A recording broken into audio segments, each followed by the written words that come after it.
हम जो बहुत सारा कंटेंट जो देख रहे हैं, डाटा जो देख रहे हैं सोशल मीडिया से, जो सोशल प्लेटफॉर्म है, वो क्या कर रहे हैं, उसका कारण क्या है, हम जानना नहीं चाह रहे। असल में हुआ क्या, हमारा जो समाज है, हमारा जो परिवार है, हमारा जो शिक्षक है, वो सब एक प्रथा से निकले हैं, एक विश्वासों से निकले हैं, एक धारणाओं से निकले हैं। उन्हें खबर नहीं है, अ, या वो जानना नहीं चाहते हैं, या जानवाना नहीं चाहते हैं किसी को, कि किसी चीज़ को कैसे जाना जाए, किसी चीज़ को कैसे किया जाए। कोई चीज़ करने से पहले हमें क्या करना चाहिए, क्या हमें चिंतन करना चाहिए। हमने चिंतन को दूर फेंक दिया है, बहुत ज़्यादा दूर फेंक दिया है, जिसके कारण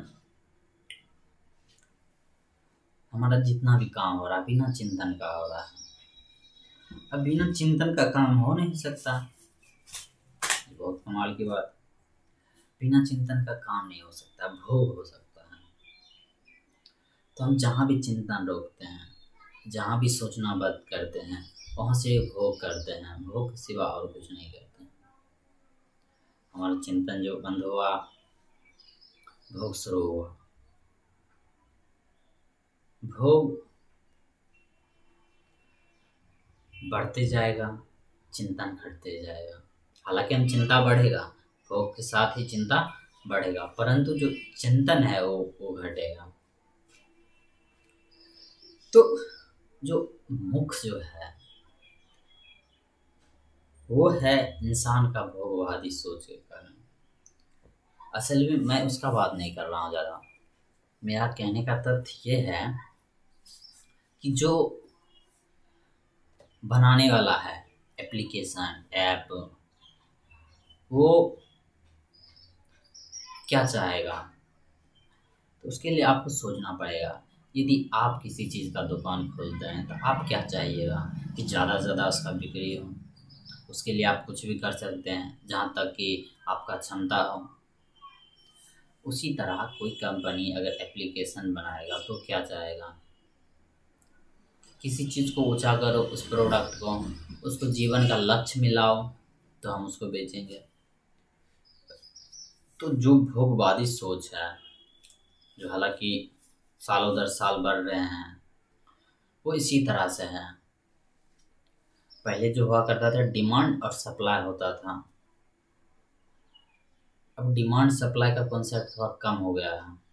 अब कॉन्सेप्ट हुआ है, पहले डिजायर क्रिएट करो, डिजायर, और फिर सप्लाई, फिर उसके साथ डिमांड खुद आ जाएगा। तो हमारा जो है डिजायर वो क्रिएट कर दिया गया है। अब डिजायर वो आया कहाँ से, वो मेरे अंदर है। भोगवादी जो वृत्ति है वो हमारे अंदर है। एक भोगा है सालों दर साल, सालों हजारों साल से, या उसका भूखा उसका लक्ष्य नहीं है, उसका व्यवसाय ही है, उसका वृत्ति है।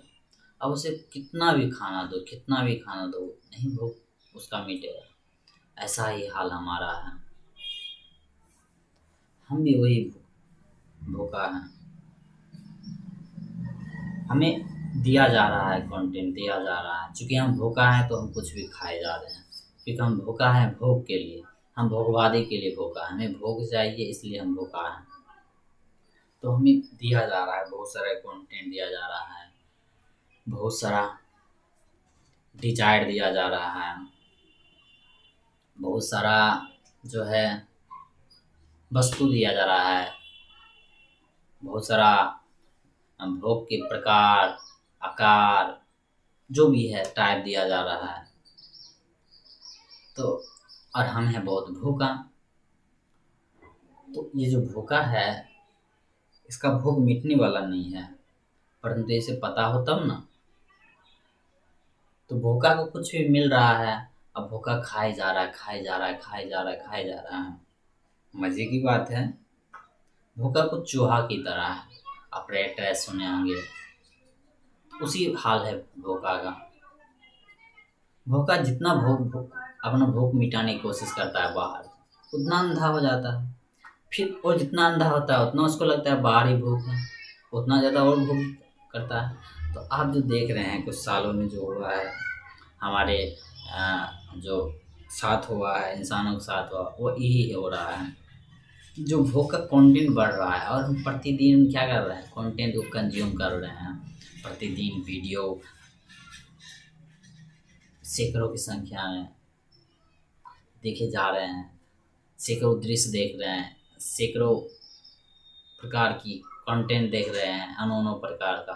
लेकिन उसका मेन जो केंद्र है वो क्या है, भोगना है। उससे क्या है, डिजायर करना है। उससे क्या है, थोड़ा सा बेचैनी मिटता है। उससे क्या है, थोड़ा सा बेहोश होते हैं। उससे क्या है, थोड़ा सा नशा हमें चढ़ता है। तो वो तो बढ़ते जा रहा है। नशा कुछ इस प्रकार है कि हमें नशा तो मिल रहा है और नशा के साथ साथ बेहोशी जो मिल रहा है उससे और हमें नशा करने की क्षमता बढ़ रहा है। बड़े कमाल की बात है। हम जितना बेहोश होते हैं उतना और ज़्यादा नशा करना चाहते हैं। होना चाहिए उल्टा, बेहोश हो गए तो हम शांत रहना चाहिए। लेकिन यहाँ पर बात कुछ और है, क्योंकि ये बात है वृत्ति का मामला है। जो इंसान का जो वृत्ति है कुछ इसी प्रकार का है। ये हम जो भोगते हैं, बेहोश हो जाते हैं, अंधा हो जाते हैं, अंधा के कारण बेहोश हो जाते हैं। लेकिन ये जो बेहोशी है और कहता है भोगने। हालांकि बेहोशी जितना बढ़ेगा उतना और ज़्यादा हम भोगने की तत्पर होते हैं। और जो भोगने की जो परंपरा है बढ़ते जाती है और हम फंसते हैं ऐसा अनंत और बड़ा ही जटिल समस्या में कि हमें कुछ खबर ही नहीं रहती है। क्योंकि हमें नहीं पता है क्या भोगना चाहिए, क्या नहीं भोगना चाहिए, तो हम भोगे जा रहे हैं, भोगे जा रहे हैं। क्योंकि हमें खबर नहीं है कि ये भोग कौन कर रहा है, कौन करवा रहा है। हमें भोग का कंटेंट नज़र आता है, भोग को जो भोग रहा है वो नज़र नहीं आता है। हमें भोग का अर्थ नहीं पता है। हमें बस पता है कि हमें कुछ नहीं पता है, इसलिए हमें कुछ पता है कि भोगना है। क्योंकि वो जो डिजायर डाला गया है वो बाहर का डिजायर है, लेकिन वो जो डिजायर वाला है वो तो अंदर का है ना। वो जो वृत्ति है वो तो अंदर का है। तो हमें लगता है जो डिजायर का कंटेंट है, जो कॉन्सेप्ट है, वो डाला नहीं गया, वो है ही। क्योंकि हमारा मस्तिष्क ही ऐसे बनाया गया। ना हमारा कोई टीचर उसमें हेल्प किया है, ना कोई हमारा मित्र, ना कोई हमारा गार्जियन उसमें हेल्प किया कि कैसे सोचा जाता है, कैसे समझा जाता है। तो इसी कारण, इसी तात्पर्य से हम भोगते जाते हैं, भोगते जाते हैं। ना वहाँ कुछ बचता है, बस बचता है एक बेहोशी। और वो बेहोशी फिर और कहती है भोगते जाओ, भोगते जाओ, भोगते जाओ।